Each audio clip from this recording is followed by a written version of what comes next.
Sugatan ang isang taxi driver sa Maynila matapos siyang gilitan sa leeg. Mga pasahero niya mismo ang suspect na posibleng namahalan umano sa pamasahe. Nakatutok si Jomer Apresto.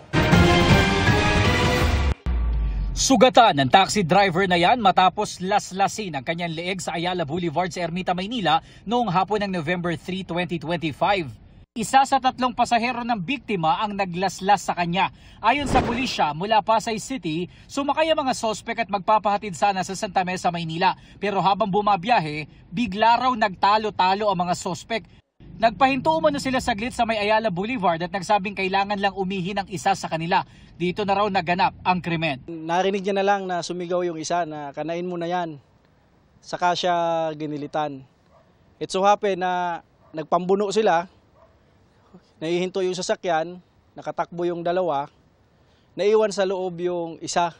Agad naman nakahingi ng tulong ang biktima sa mga tauhan ng Manila District Traffic Enforcement Unit at Manila Traffic and Parking Bureau. Kaya nahuli ang isa sa 3 sospek na kinilala sa alias sa Simplicio. Isinugod naman sa pagamutan ng sugat ang biktima na nakalabas din makalipas ang 2 araw. Sa follow-up operation kinagabihan ng November 3, natunton sa Mandaluyong City ang ikalawang sospek na kinilalang si alias de Guzman.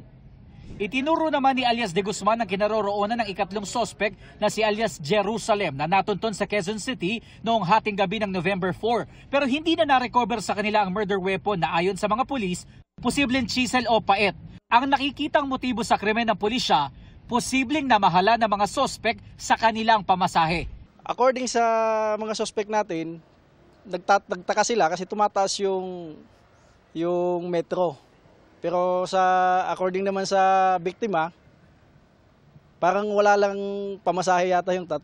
Sa kwento ng suspect na si alias Simplicio, katatapos lang nilang mag-apply ng trabaho bilang construction worker. Pagkasakay nila ng taxi, bigla raw humirit ng dagdag na 50 pesos sa flag down rate ang biktima. Pumayag naman sila pero 250 pesos lamang ang kabuang pera nila noon at pagdating sa Ayala Boulevard, nasa 280 pesos na ang metro ng taxi. Pero nagsabi na rin po akong uutang ako dun sa dropping point namin. Pagpara po dun sa San Marcelino, Ayala, bigla na lang po siyang lumapit sa driver. Pagtingin ko, may dugo na po. Ako po nagpaiwan ako para bagkus gusto kong ma-sure na buhay po yung tao kasi duguan po yung leg eh. Lumabas sa investigasyon na ang suspect na si alias Jerusalem ang itinuturong lumaslas sa leeg ng taxi driver. Aminado ito sa kanyang nagawa.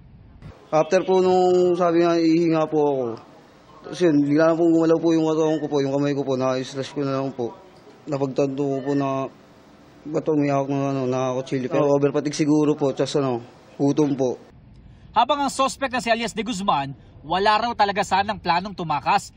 Pagkatakbo niya po, inabol ko po siya. Sobrang akong tapot kasi po ang dami ko rin po dugo sa katawan. Hindi na po ako bumalik po kasi po inisip ko baka pumataong bayan po ako pag bumalik pa po ako. Inaalam naman ng pulisya kung may dati na bang kaso ang 3 sospek. Mananatili sa kustodiya ng Ermita Police Station ng mga sospek na naharap sa reklamong frustrated murder. Para sa GMA Integrated News, Jomer Apresto, nakatutok 24 oras.